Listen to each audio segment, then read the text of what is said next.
गोहाना में बीजेपी की जनउत्थान रैली का आयोजन किया गया, जिसमें मुख्यमंत्री मनोहर लाल ने शिरकत की। इस दौरान मुख्यमंत्री मनोहर लाल का फूलों से स्वागत किया गया। रैली में बीजेपी प्रदेश अध्यक्ष ओपी धनखड़, सोनीपत के सांसद रमेश कौशिक, बीजेपी संसदीय बोर्ड की सदस्य सुधा यादव भी शामिल हुई।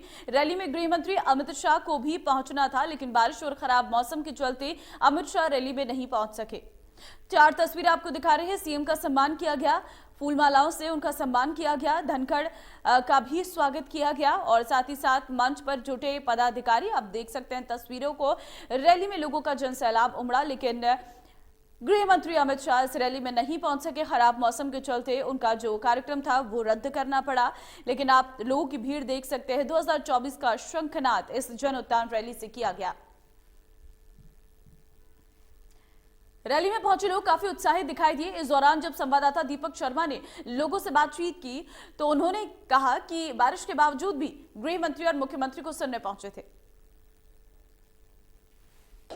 सोनीपत के गोहाना में आयोजित भाजपा की इस रैली में मुख्यमंत्री मनोहर लाल, प्रदेश भाजपा अध्यक्ष ओम प्रकाश धनखड़ ने यहां पर पहुंचकर लोगों को संबोधित करा। हालांकि इस रैली में खुद केंद्रीय गृह मंत्री अमित शाह ने भी पहुंचना था, लेकिन बरसात के चलते वो यहां नहीं पहुंच सके, तो उन्होंने फोन के माध्यम से यहां पर लोगों को संबोधित करा। फोन उनका माइक पर लगाया गया, जिसके जरिए लोगों को उन्होंने आह्वान भी किया कि 2024 के लोकसभा चुनावों में हरियाणा की सभी 10 सीटों पर बीजेपी को जिताने का आह्वान करा। इसके साथ साथ हरियाणा की 90 की 90 विधानसभा सीटों पर बीजेपी को जिताने का आह्वान करा लोगों से। लेकिन तमाम लोग भी यहां पर मौजूद रहे। आपको दिखाना चाहेंगे कि बड़ी संख्या में जो लोग थे वो यहां पर पहुंचे थे। तमाम लोग यहां पर पहुंचे थे, वो किस तरीके से यहां पर देखते हैं। आज आप रैली पे आए, आप कहां से आए थे? इंद्रपुरी जी, मोरखी से। हाँ जी, मोरखी। अच्छा, आज यहाँ पर उन्होंने कहा कि 2024 में सरकार आने की बात करी है, 10 की 10 सीटें जिताने का आह्वान कर रहे हैं लोकसभा में। 10 की 10 सीटें जीतेगी बीजेपी। वोट तो इन्हें की है जी, बाल दो वोट इन्हें की है। पूरी 10 की 10 सीट बीजेपी जीतेगी। यहाँ से पूरी सांसद 10 की 10 सीट बीजेपी की जाएंगी। हरियाणा से आनी 100%। आप बरसात में भी सब यहाँ पर पहुंचे, मौजूद रहे।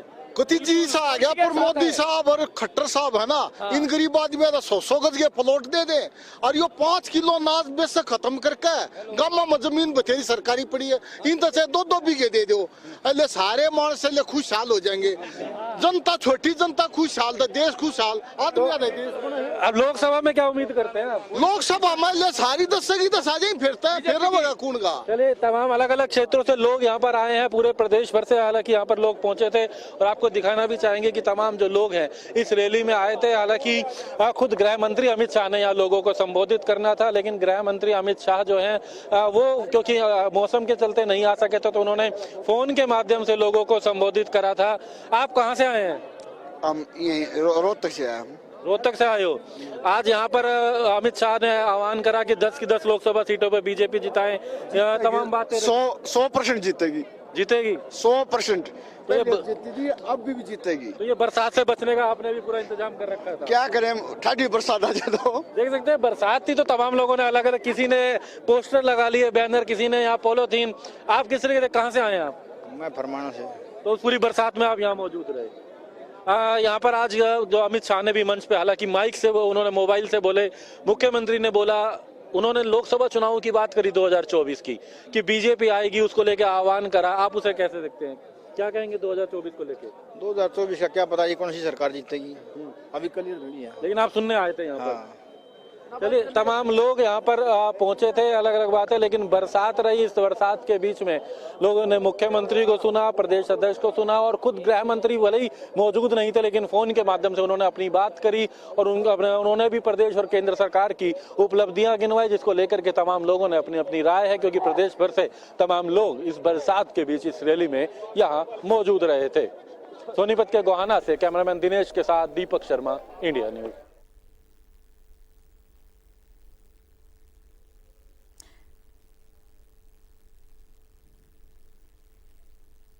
बारिश और खराब मौसम के चलते गृह मंत्री अमित शाह जन उत्थान रैली में नहीं पहुंच सके, लेकिन गृह मंत्री अमित शाह ने फोन के माध्यम से रैली को संबोधित किया और कहा कि 2024 में फिर एक बार नरेंद्र मोदी जी को प्रधानमंत्री बनाना है।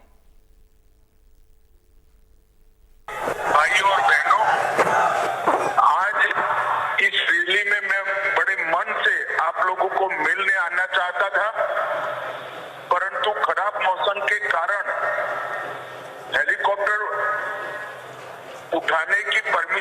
नहीं है। मैं गाड़ी से आने के लिए भी निकला, मगर 2 घंटे तक वहां पर भी मौसम गिर रहा है, बारिश होने की संभावना है। तो मनोहर जी का निवेदन था कि मैं टेलीफोन पर ही आपसे बात करूं। मित्रों, आने वाले दिनों में आज हमने जो गोहाना में रैली रखी है, उसका मकसद है कि 2024 के चुनाव में हरियाणा की सभी सीटों पर कमल खिले और हरियाणा की जनता फिर से एक बार माननीय नरेंद्र मोदी जी को प्रधानमंत्री बनाने के लिए वोट करे। विगत 8 सालों में हरियाणा में विकास इतना हुआ है जिसके आप सभी साक्षी हो।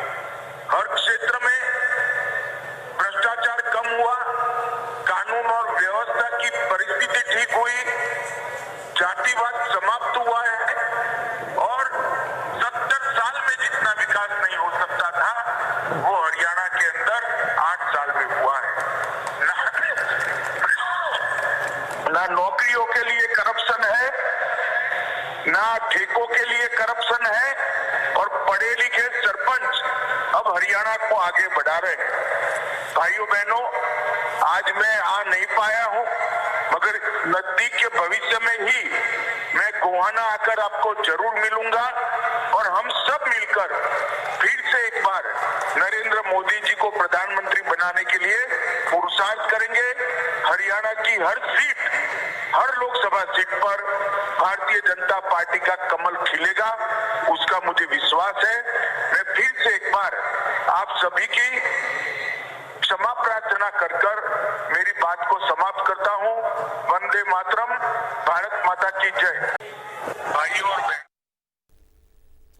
चलिए आगे बढ़ते हैं। जनता रैली को संबोधित करते हुए मुख्यमंत्री मनोहर लाल ने कहा कि 2024 से पहले भय का माहौल था, लेकिन अब हरियाणा देश के साथ कदम मिलाकर आगे बढ़ रहा है। हमने सुशासन को अपना संकल्प बनाया और बिना पर्ची खर्ची के नौकरियां दी। प्रदेश में एक भय का, एक भ्रष्टाचार का जिस प्रकार का वातावरण 2014 से पहले था, हमने उसको मिटाया, दूर किया है। और निश्चित रूप से जैसे देश आगे बढ़ा है, हम भी कदम से कदम मिला करके हरियाणा के नाते से भी आगे बढ़े हैं। हमने बहुत से ऐसे काम किए हैं, चाहे वो व्यवस्था परिवर्तन में हर गरीब आदमी की सेवा करने का हमारा काम हो। हमने सुशासन को अपना संकल्प बनाया कि हम सुशासन से अच्छा शासन देकर और लोगों की सेवा करेंगे। उस प्रकार का लगातार काम कर रहे हैं। हमने नौकरियां भी बिना भ्रष्टाचार के, बिना पर्ची खर्ची के ये दी हैं। लोगों के ट्रांसफर, जो हमारे कर्मचारी, उनके ट्रांसफर भी बिना भ्रष्टाचार के हमने कराए हैं। एक प्रकार का कांग्रेस के सरकार में कहा जाता था कि सरकार की एक इंडस्ट्री चलती है, उसको कहते हैं बीबीसी की इंडस्ट्री, बदलियां, भर्तियां, CLU। हमने वो सब बंद कर दिया और ऐसे कैसे लोगों को एक स्वच्छ प्रशासन मिले, घर बैठे सरकारी सेवाएं, योजनाएं ये कैसे दी जाएं, इसके अनूठे प्रयोग हमने किए। हमारे लोगों के घर बैठे राशन कार्ड बने, लोगों को, बुजुर्गों को घर बैठे उनकी पेंशन मंजूर कराई। हमने मेरी फसल मेरा ब्यौरा के माध्यम से किसान का जो फसल है, 14 फसलें MSP पर खरीदी गई हैं। किसी प्रकार का भी उनको मुआवजे की बात आती है तो घर बैठे मिला है। उनकी फसल के दाम DBT के माध्यम से हजारों करोड़ रुपए उनके खातों में सीधे भेज दिए हैं। कहीं भ्रष्टाचार का बीच में कोई समय नहीं किसी को मिला कि किस प्रकार से भ्रष्टाचार करना है, क्योंकि जो भ्रष्टाचार के करने के आदी थे उनके सबके हमने पंख काट दिए, उनके रस्से काट दिए, उनको बेरोजगार कर दिए, बेरोजगार कर दिया हमने उनको। और जो हमारे ये कांग्रेस के मित्र बार बार कहते हैं बेरोजगारी बढ़ गई, मैं समझता हूं जो भ्रष्टाचार के और जो इस प्रकार के कैंसर के रोगी भ्रष्टाचार करते थे और इन लोगों के आगे पीछे घूमते थे, वही कहते हैं हम बेकार हो गए, हम बेरोजगार हो गए। अब गरीब लोगों को रोजगार देने के लिए उद्योग लगाए। लघु उद्योग भरपूर मात्रा में लगभग 8.5 लाख लोगों को प्राइवेट रोजगार मिला है। 1 लाख के लगभग लोगों को हमने सरकारी पक्की नौकरियां दिलाई हैं और ऐसे ही आउटसोर्सिंग पर HKR के माध्यम से भी हमने लोगों को रोजगार दिलाया है। मुख्यमंत्री अंत्योदय परिवार योजना के अंतर्गत 32,000 लोगों को सीधा सीधा लाभ हमने दिलाया, चाहे बैंक से लोन है, चाहे सरकारी ग्रांट है, इस प्रकार के सारे लाभ उनको दिए गए हैं। सबने अपनी आय को बढ़ाने के उद्यम किए हैं। तो इस परिवार पहचान पत्र के माध्यम से हमने आयुष्मान योजना को आगे बढ़ाते हुए गरीब लोगों को जिनकी आय सीमा 1,20,000 रुपया होती थी उसको 1,80,000 रुपया बढ़ा करके 15 लाख से 29 लाख परिवारों को 5 लाख रुपए का जो आर्थिक बीमा, जो उनके स्वास्थ्य का बीमा मुफ्त में, वो उनको लागू कराया है। इसी प्रकार परिवार पहचान पत्र के माध्यम से जो गरीब परिवार हैं, 1 लाख से नीचे जिनकी आय है, उनके लिए हमने कैंप लगाए। कैंप लगा करके उनको रोजगार देने की व्यवस्था की। हमने जिन फसलों की कीमत कम हो जाती है, भावांतर भरपाई योजना ये हमने लागू की ताकि कहीं अगर कमी पड़ती है, बाजरे की कीमत बाजार भाव MSP से कम था, हमने एक बार 600 रुपया और एक बार 450 रुपया, 2 बार नगद पैसा उनके वहां भेजा। इस प्रदेश में चलिए, इस बुलेटिन में फिलहाल के लिए बस इतना ही। बाकी अन्य खबरों के लिए आप बने रहिए इंडिया न्यूज के साथ। नमस्कार।